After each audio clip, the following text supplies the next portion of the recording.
Hello students, a warm welcome to all of you once again in this video of Mizo Study video classes. Now what exactly is mentioned? In the starting I just tried to take a look कि हाँ वो चीज़ आ रही है जो मुझे बतानी है. तो ये आपका JEE एडवांस पैटर्न क्वेश्चंस हैं और ये आपका अटमोस्ट इम्पॉर्टेंट चैप्टर है. ठीक है, सिस्टम ऑफ पार्टिकल्स 11th या 12th क्लास या कॉम्पिटिटिव एग्जाम्स सबसे ज़्यादा मुश्किल आपको इसी चैप्टर में आती है और ये सबसे ज़्यादा मार्क्स कैरी करके चलता है. मैं डायरेक्टली इस चैप्टर की बात नहीं कर रहा हूँ, but on the basis of the concepts in this chapter you may get questions even in your electrostat or electromagnetism. ठीक है, तो प्लीज इस चीज का ध्यान रखें कि इस चैप्टर में अगर आप अनकंफर्टेबल फील कर रहे हैं तो जो वीडियोस ऑलरेडी आपके पास हैं थ्योरेटिकल उसके, उन्हें कई बार देखिए. ठीक है, और फिर क्वेश्चंस को प्रैक्टिस करिए. अच्छा, यहाँ पे एक चीज मैं बता दूं कि एडवांस पैटर्न के क्वेश्चन थोड़ा सा लंबे होते हैं तो हम लोग बहुत बड़ा वीडियो नहीं बनाएंगे. एक 5 क्वेश्चन पहले लेंगे, उनका जो है एक अप्रोच डिस्कस करेंगे. इंपॉर्टेंट इज नॉट कि क्वेश्चन का सोल्यूशन क्या है, important is how exactly you are suppose to move, that is utmost important. ठीक है, तो चलिए शुरुआत करते हैं. सबसे पहले question number 1, 2 and like this. मैंने कोशिश की है मिक्सअप करने की कि लगभग कई टाइप के क्वेश्चंस आ जाएं और ये एक एक्सरसाइज होगी, फिर दूसरी होगी, फिर तीसरी होगी, ऐसे ये चेंज करता रहेगा. So it is your first question और अगर ये रेड पॉइंट आपको दिख रहा है तो देखिए ओनली 1 ऑप्शन करेक्ट और वो किसके लिए है? क्वेश्चन नंबर 1 और 2 के लिए. ठीक, तो इसमें ये जो 4 ऑप्शन गिवन हैं क्वेश्चन पढ़ने के बाद हम जो सॉल्व करेंगे तो इसमें कोई एक ऑप्शन ही करेक्ट होगा. एडवांस पैटर्न में ध्यान रखिए, आपको बहुत केयरफुल होकर अप्रोच लगानी है. कई बारी आपने ऑप्शन के अंदर जो ऑप्शन है उन्हें भी गलत किया तो निगेटिव मार्क्स मिलेंगे. तो प्लीज एडवांस पैटर्न के एग्जाम में आईआईटीज बिल्कुल नहीं चाहती कि गेस करने वाला स्टूडेंट एडमिशन पाए. पहले 15 लाख में से 1.5 लाख लोग क्वालिफाई करेंगे, 2 लाख क्वालिफाई करेंगे और फिर उसमें से सिर्फ 8,000 को एडमिशन मिलनी है. तो ध्यान रखिए कितनी माइन्यूट अप्रोच आपको लेके चलनी है. ठीक, चलिए क्वेश्चन पढ़ते हैं.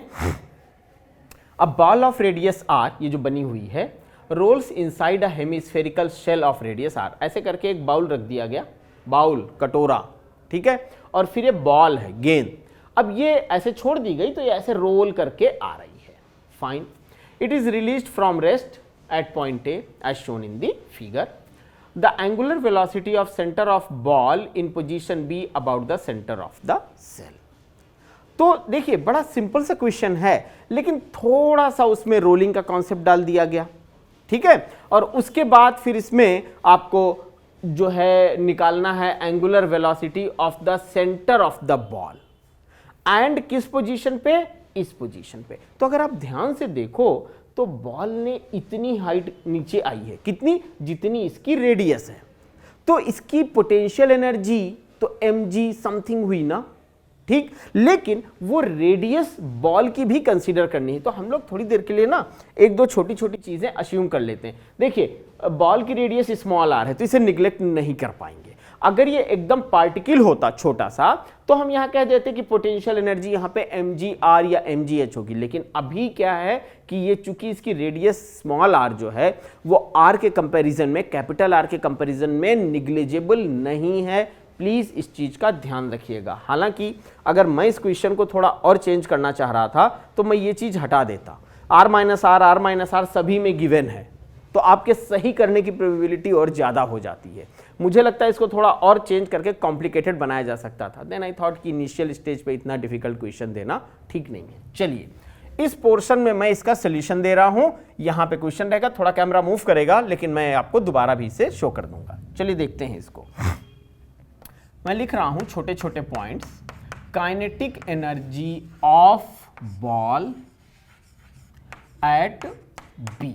अब कुछ लोगों को इस एक्सप्रेशन के साथ थोड़ा सा दिक्कत होगी. मैं इसको लिख रहा हूं कि ये काइनेटिक एनर्जी बराबर हो जाएगी mgr minus r. I hope जो एक्सप्लेनेशन अभी मैंने दी है उसके अकॉर्डिंगली आप इसको एक्सेप्ट कर लेंगे. अच्छा, अब एक चीज सोचिए, ये बॉल है ना, तो ये बेसिकली क्या होगा, ऐसे रोल करते हुए नीचे आ रही है, मतलब इसमें रोटेशनल मोशन भी है और ट्रांसलेटरी मोशन भी है। तो इसमें काइनेटिक एनर्जी भी होगी ट्रांसलेशनल, और काइनेटिक एनर्जी रोटेशन की भी होगी। यहां लिख देता हूं मैं, बॉल, इसमें क्या होगा, काइनेटिक एनर्जी ऑफ रोटेशन भी होगी plus kinetic energy of translational motion भी होगी, क्योंकि बॉल रोल भी कर रही है और साथ साथ में अपनी पोजीशन को भी चेंज कर रही है। ठीक, तो पहला सेंटेंस छोटा सा, काइनेटिक एनर्जी एट बी, तो भाई अब mg r माइनस r, ठीक है। अच्छा, इस चैप्टर में मैं एक चीज आपको फिर से रिकॉल करा दूं, मोमेंट ऑफ इनर्शिया आपको याद रखना है। अब यहां मैं मोमेंट ऑफ इनर्शिया नहीं निकालूंगा, डायरेक्ट वैल्यू रख दूंगा, और अगर आपको नहीं याद है तो फिर मुश्किल होगी, ठीक है। तो अब मैं यहां पे, चूंकि ये बॉल है, बॉल का मतलब क्या हुआ, सॉलिड स्फीयर, ठीक, और सॉलिड स्फीयर का moment of inertia about the centre, मतलब एक वो जो आपका डायमीटर आता है उसके अलोंग क्या होता है, 2/5 mr², याद रखिए इसको। तो यहां मैं कहूंगा kinetic energy of rotation upon kinetic energy of translatory motion, trans, ठीक है। तो मैं कहूंगा कि इसका रेशियो 2/5 आएगा। आप कहोगे सर ये याद रखना है, नहीं, इतना प्रैक्टिस करना है इसका कि आपको ये 1 गो में आ जाए। मान लीजिए मैं यहां पे बॉल के बजाय एक सिलेंडर रख देता, ठीक है। तो अगर मैं सिलेंडर रखता तो आप सोचिए जब ये रोल करके आता तो मुझे मोमेंट ऑफ इनर्शिया सिलेंडर का लेना पड़ता, ठीक है। सो इसलिए इन वैल्यूज को थोड़ा सा आपको प्रैक्टिस करके ध्यान रखना। चलिए, half mv² is equal to, अब देखिए ये वाली वैल्यूज मैं यूज करूंगा, 5/7 वेलोसिटी, एंगुलर मोमेंटम, सो 5/7 mg r माइनस r। मैं जानबूझ के स्टेप्स यहां पे मिस आउट कर रहा हूं so that you should work out, ठीक है। चलिए कैंसिल कर देते हैं, m से m कैंसिल हो गया, तो सीधा सीधा मुझे दिखा ये हो गया भाई 5 2 जा 10/7 into mister G into r minus r upon क्या आएगा भाई, ये 7 रह जाएगा, है ना, तो वो लिख दिया मैंने, 7 भी आ गया, गुड। तो v आ गया √10/7 जी r माइनस r। अब देखिए ओमेगा क्या होता है, v बराबर r ओमेगा, तो ओमेगा हो गया v upon r minus r, ठीक। तो ये बनेगा 10g upon 7r minus r। आइए ऑप्शंस देख लेते हैं। तो उस पॉइंट ऑफ व्यू पे अगर मैं कहूं, मैं हट जाता हूं और इसको मैं यहां अगर लिखूं तो 10g upon 7r minus r B मेरा करेक्ट ऑप्शन आता है, ठीक है। सॉल्यूशन आपका यहां पे है, ऑप्शंस आपके यहां पे हैं, आप इसको चूज कर सकते हैं। और हमने कुछ कॉम्प्लिकेटेड एस्पेक्ट नहीं लगाया, सिंपल एनर्जी का फॉर्मूला लगा दिया, कंजर्वेशन ऑफ एनर्जी। रोटेशन के मोशन में आपके पास 2 तरीके की एनर्जी है, ठीक है।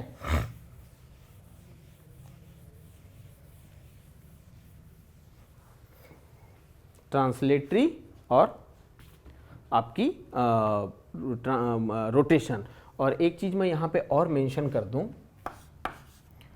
कि रोटेशन आप लोग लिखते हो ω²। अगर आपको ये नहीं पता है तो फिर इसके आगे आप भूल जाइए, 0 है। तो ये वाली वैल्यूज़ भाई प्रैक्टिस करके मुझे याद ही रखनी है। मैं आपसे ये सजेशन नहीं दूंगा कि चलो एग्जामिनेशन हॉल में चल के हम लोग इसको कैलकुलेट कर लेंगे, नहीं, बिल्कुल कैलकुलेट नहीं कर सकते, इतना टाइम नहीं है। और अब आप ये भी ध्यान रखें कि आपके सारे एग्जाम्स हो रहे हैं कंप्यूटर बेस्ड। तो कंप्यूटर बेस्ड टेस्ट में एक और प्रॉब्लम है, पहले मुझे इधर देखना है अपने सिस्टम को, फिर नीचे सॉल्व करना, फिर देखना है, फिर सॉल्व करना है, बहुत टाइम कंज्यूमिंग है ये, ठीक है। चलिए क्वेश्चन नंबर 2, इंस्ट्रक्शन वही रहेगा। A disc of radius r, value रख लेंगे बाद में, रोल्स विदाउट स्लाइडिंग, इसका मतलब हुआ कि रोटेशन का मोशन है, ठीक है, ऐसे ऐसे रोल कर रही है ऑन अ हॉरिजॉन्टल सरफेस, ये वाली surface. With the velocity v, values given है बट हम लोग बात करते हैं सिंबल में। It then ascends a smooth continuous track, जैसा ये ट्रैक है, ये ट्रैक थोड़ा सा ना समझ लीजिए इस टाइप से है, बनाने में थोड़ा बहुत वेरिएशन आ जाता है, समथिंग लाइक दिस, ठीक।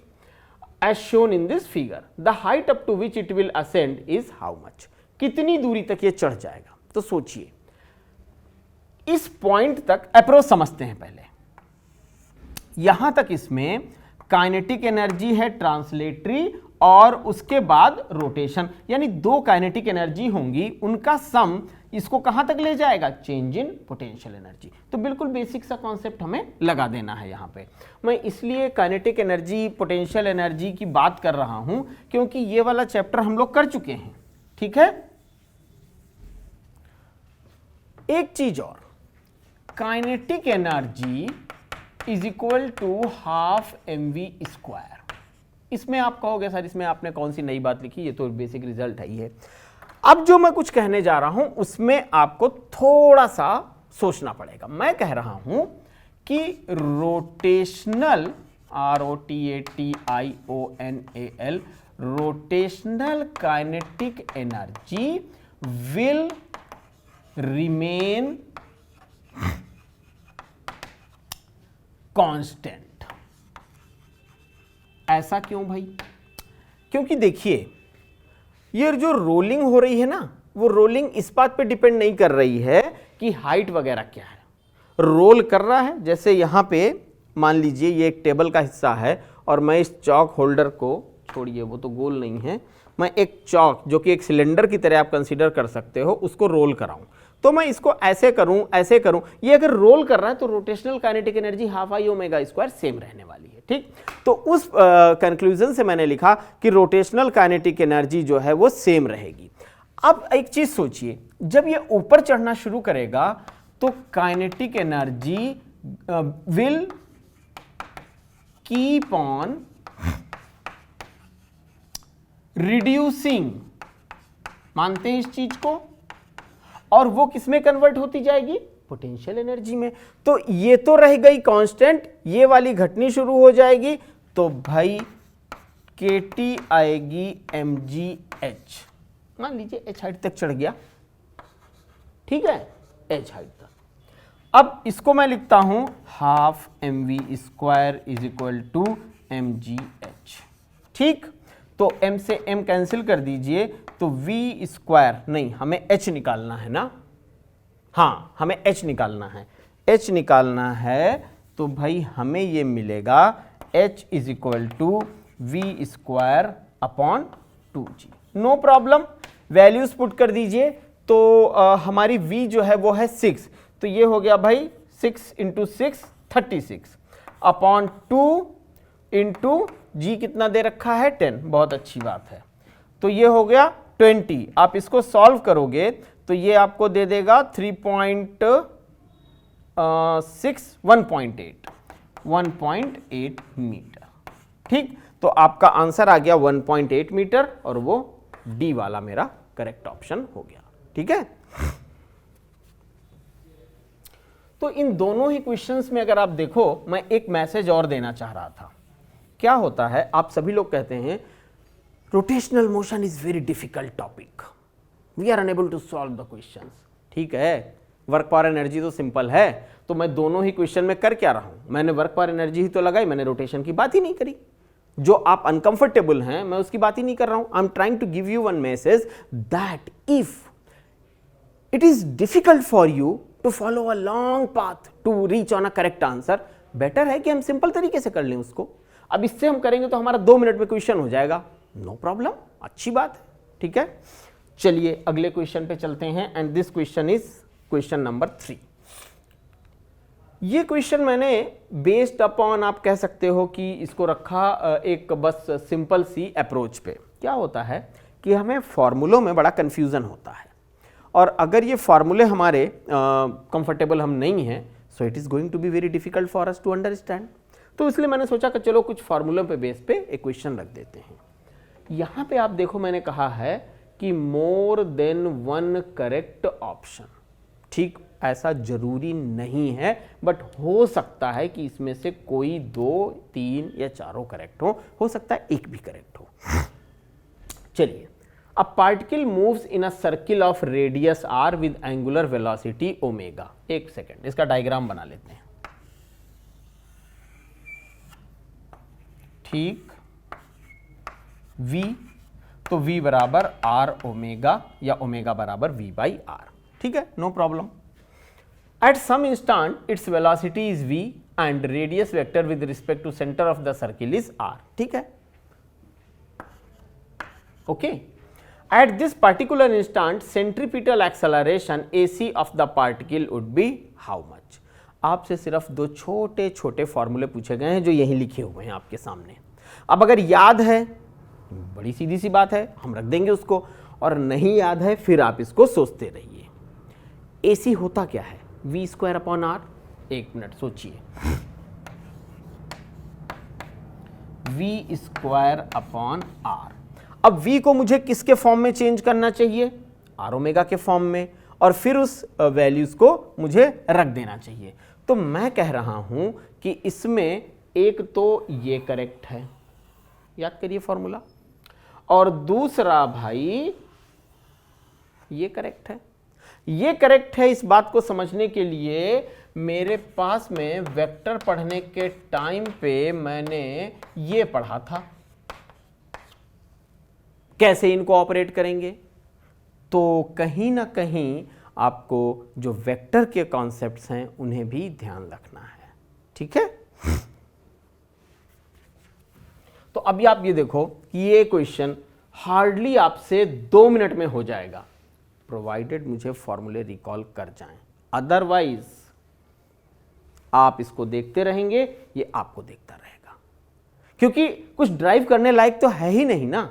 और अगर ऐसे क्वेश्चन पे आपने ड्राइव करके कम से कम 3-4 मिनट खराब कर दिए तो सोचिए वो आगे आपको कॉस्ट कर जाएंगे, क्योंकि आपको 3 घंटे में फिजिक्स, केमिस्ट्री, मैथ तीनों के क्वेश्चन करने, और जेईई एडवांस पैटर्न में ऑन एन एवरेज 54 से 60 क्वेश्चंस तक रहते हैं। 18 से 20 क्वेश्चन हर ब्रांच में है ना, फिजिक्स में 18 से 20, केमिस्ट्री में एंड सो ऑन। तो क्वेश्चन का डिफिकल्टी लेवल भी बहुत अच्छा खासा होता है, सोचना भी होता है। तो आप ये कोशिश करो कि अराउंड 7 to 8 करेक्ट क्वेश्चन तीनों में से करके पहले ये इंश्योर कर लो कि हाँ भाई कोई ना कोई आईआईटी का कैंपस तो मुझे मिल जाना है। आफ्टर दैट चॉइस की आईआईटी, चॉइस की ब्रांच देखी जाएगी। चलिए क्वेश्चन नंबर 4 की बात करते हैं। अच्छा, हमेशा आपके एडवांस एग्जाम में ना मैट्रिक्स मैच टाइप के क्वेश्चन पूछे जाते हैं। मतलब एक तरफ कुछ टेबल में वैल्यूज गिवन है, स्टेटमेंट गिवन है, दूसरी तरफ उनका कुछ कनेक्ट है, तो वो चीज उस टाइप का मैं ये ले रहा हूं।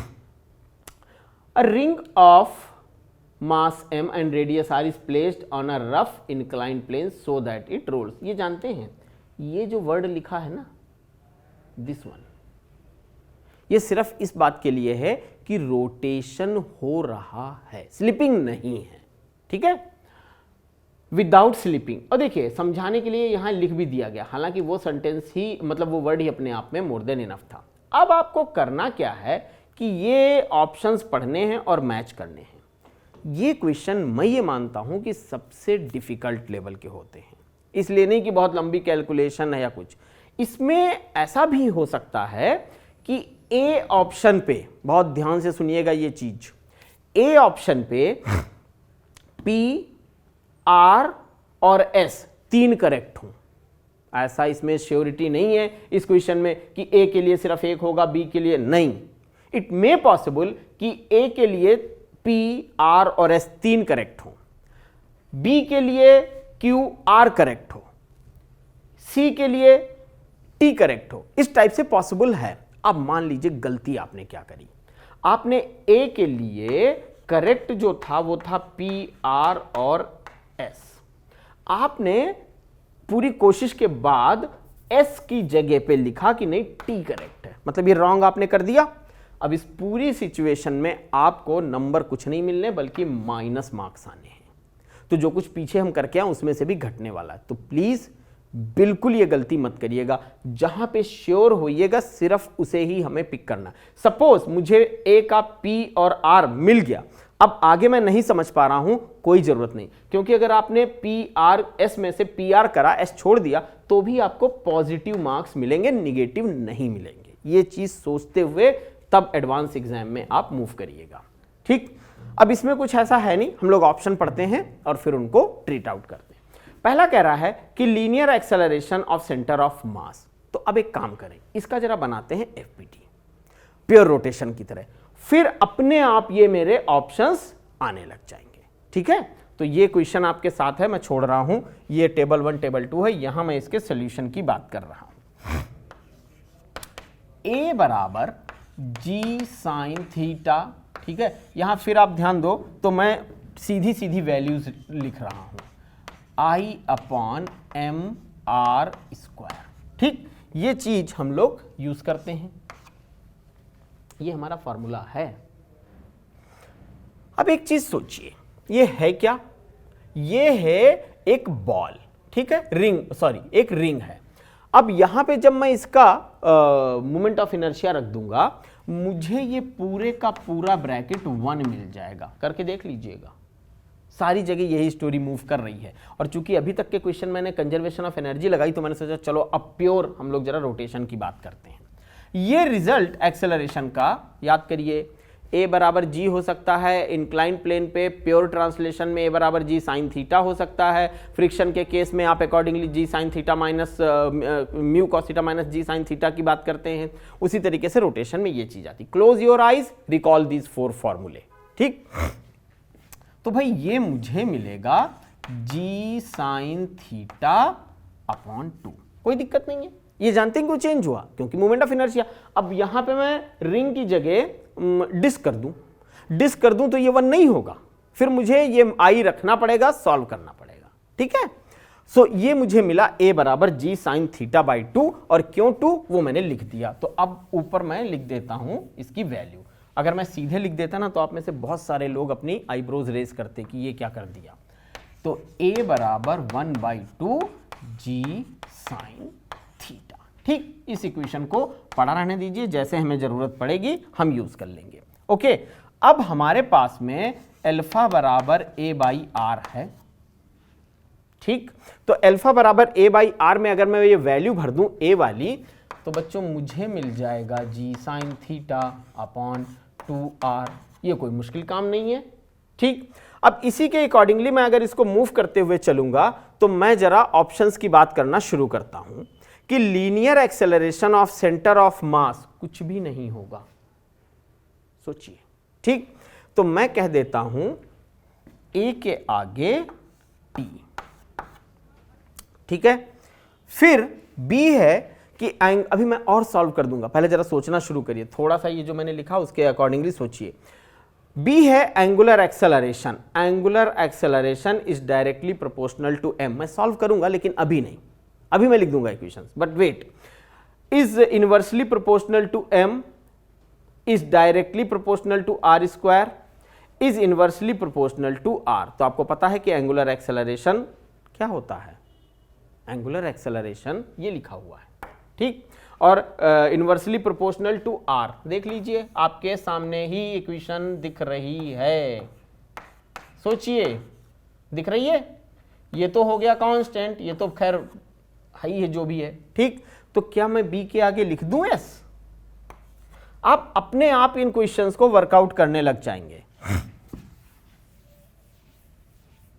C देखिए, rotational kinetic energy at any instant. Rotational kinetic energy अभी हम लोगों ने बात करी है। ठीक है, is directly proportional to m होता है। अच्छा, रोटेशनल काइनेटिक एनर्जी का फॉर्मूला है half I omega square. Okay, I का मतलब हो गया mr स्क्वायर बाई समथिंग, तो m ही आएगा, बाकी स्क्वायर स्क्वायर जो आएंगे वो कांस्टेंट टर्म होंगे। तो ठीक है भाई, C जो है वो हमारा होना चाहिए P। ठीक, अभी 2 क्वेश्चंस में मैंने इस चीज को मेंशन किया था। फिर D देखिए, translational kinetic energy at any instant is directly proportional to m half mv square. कहाँ मुश्किल है, बाकी कुछ करने की जरूरत ही नहीं है, ऑप्शंस अपने आप बोलना शुरू कर देते हैं।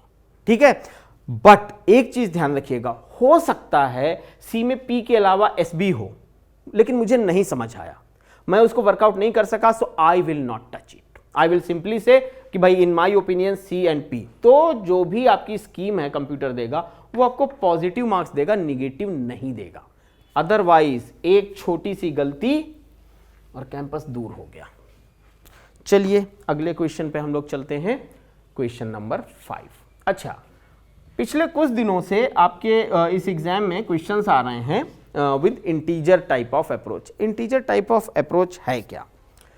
लास्ट ईयर 2018 के पेपर में जो क्वेश्चंस आए थे उसमें पहले होता था कि इंटीजर टाइप का आंसर होता था 0 से 9 के बीच, यानी 0 1 2 3 4 5 6 7 8 9, सिर्फ इतना। लास्ट ईयर जो क्वेश्चंस आए उसमें ये भी आंसर था, इस टाइप के नंबर भी आंसर थे। बच्चे कंफ्यूज थे, बच्चों को था कि उनके दिमाग में एक इनर्शिया था कि 0 से 9 के बीच होगा। आंसर सॉल्व करने के बाद इतना आया, अब बच्चे इस पे बहुत देर तक सोचते रहे, उसके बाद इन्होंने 2 लिख दिया। कुछ बच्चों ने इसको 8 और 2 का ये कॉम्बिनेशन लेते हुए 3 लिख दिया। यहां पे भी किसी ने 3 लिखा, यहां किसी ने 9 3 आपका वो रूल लगाया और 4 लिख दिया। तो प्लीज ऐसा मत करिएगा, ठीक है। वो टाइम तब था जब OMR में कलर करना होता था। अब टाइम आपका है जहां आपको एक ब्लॉक मिलता है सिस्टम में, मतलब कंप्यूटर पे ही फॉर्म जो बिल्ट रहता है उसमें एक ब्लॉक बना रहता है, जगह बनी रहती, बॉक्स रहती, उसमें वैल्यू भरनी होती है। तो अब इंटीजर टाइप में आपकी नंबर सॉल्व करिएगा, जो आएगी वो भरी जाती है। पिछले साल का आप शीट उठा के देखिए, उसमें उन्होंने एक्सप्लेन भी करा हुआ है, ठीक है। बट हम लोग अभी पुराना पैटर्न ही फॉलो कर रहे हैं। इस क्वेश्चन के लिए खास करके 0 to 9 की बात करेंगे। पढ़िए, रेडियस ऑफ जायरेशन याद आ गया, के of a body about an axis at a distance 6 centimetre from its centre of mass is 10 centimetre. सोच लीजिए, ये रेडियस ऑफ जायरेशन की वैल्यू है, ठीक। I बराबर mk स्क्वायर और I बराबर mr स्क्वायर नहीं, I बराबर उस मूवमेंट ऑफ इनर्शिया की वैल्यू जो उस ऑब्जेक्ट का है, ठीक। Its radius of gyration about a parallel axis passing through its centre of mass is n centimetre. You have to find the value of n। बड़ा straight forward सा question है, calculation में जरूर ऐसा लग रहा है कि वो हमें फंसाएगा, लेकिन ऐसा है नहीं। चलिए इसको जरा वर्कआउट करते हैं। अगर मैं यहां पे लिख दूं तो मुझे लगता है आप में से कोई भी ये नहीं कहेगा कि सर आपने ये क्या लिख दिया, ठीक है। तो क्या मैं यहां से ये कह दूं, अगर कोई बच्चा ये सोच रहा है कि मैंने m क्यों छोड़ दिया, तो भाई मास तो कांस्टेंट हो जाएगा ना, वेरिएशन तो I में होना है। मास तो जो है, अब इस डस्टर का मास कुछ है तो है, ये डस्टर मैं कहीं भी रखूं कैसे भी यूज करूं, ये तो कांस्टेंट टर्म हो गया ना, ठीक। तो k is directly proportional to I। चलिए 2 कंडीशन में इसके हिसाब से अगर मैं लिखूं तो क्या मैं ये नहीं लिख सकता हूं? आप बहुत परफेक्ट सोच रखते हो तो भाई यहां ऐसे रख देना, या कोई और बच्चा है तो बराबर का साइन लगा के यहां पे एक आप कांस्टेंट प्रोड्यूस कर देना, डजंट मैटर, ये आपके ऊपर है, ठीक। और ये यहां से आपको दे रहा है 10/n। सोच लीजिए, वैल्यूज आपके सामने हैं। So 10/n is equal to IC plus mx square. मानते हैं इस चीज को? अरे भाई हमारी parallel axis perpendicular axis theorem हमने लगाई, अपॉन IC। IC का मतलब हो गया अबाउट सेंटर ऑफ मास, और इसका मतलब हो गया अबाउट जो पॉइंट है। अच्छा, x की वैल्यू देखिए कितनी गिवन है, 6 गिवन है मुझे, तो यहां मैं लिख देता हूं given x is equal to 6 क्या है, सेंटीमीटर, ठीक। तो वो वैल्यू मैं यहां पे रख दूंगा। तो जब वो वैल्यू मैं यहां पे, अरे हाँ इसमें अंडर रूट भी आना है, सॉरी, I1 का मतलब है अबाउट दैट पॉइंट, I2 का मतलब है अबाउट सेंटर ऑफ मास, ठीक है। अब ये वैल्यू में रख देता हूं, तो m में मैं यहां पे x की वैल्यू यहां पे रख दूंगा 6 36 हो जाएगा। तो इसको फाइनली अगर मैं लिखना चाहूं तो मैं लिख सकता हूं कि 10/n is equal to 1 plus 36/n, नीचे था स्क्वायर, ठीक है। अब हम कर देते हैं इसको जरा सॉल्व। तो भाई ये हो जाएगा upon n square is equal to 1, नहीं सॉरी, इसको करेंगे n square plus 36 upon n square, काट दीजिए इसको, तो आपको मिल गया n square is equal to 64। चलेगा? ठीक है, चलेगा क्या, दौड़ेगा? तो n इज इक्वल टू प्लस माइनस 8। अब माइनस 8 तो मैं लूंगा नहीं, तो मेरे लिए n बराबर आ गया 8। ठीक, n बराबर 8 आ गया है, तो सीधी सीधी सी बात ये हो गई कि भाई आंसर जो है इसका वो 0 to 9 के बीच में n इज इक्वल टू 8 है। ठीक, तो इस पूरे के पूरे डिस्कशन में एक चीज तो मुझे समझ में आई कि अगर मैं कंजर्वेशन ऑफ एनर्जी के कॉन्सेप्ट को लगाऊं तो काफी कॉम्प्लिकेटेड प्रॉब्लम्स भी मैं कुछ बस 3-4 स्टेप्स में ही सॉल्व कर ले जाऊंगा। कैलकुलेशन थोड़ा सा मेंटेन रखनी है, बट मैं फिर से इस वीडियो को खत्म करने से पहले ये बात बोल दूं कि आपको इनको मतलब इस चैप्टर को निगलेक्ट नहीं करना है। ठीक है, तो चलिए इसी के साथ इसको फिनिश करते हैं। ज़्यादा लंबा हो गया, मुझे इसको 5-7 मिनट पहले ख़त्म करना चाहिए था। I hope you will take a relook of these videos and will try to understand what exactly the message we want to convey. Fine, saying thanks to all of you for watching this video. Take care of yourself.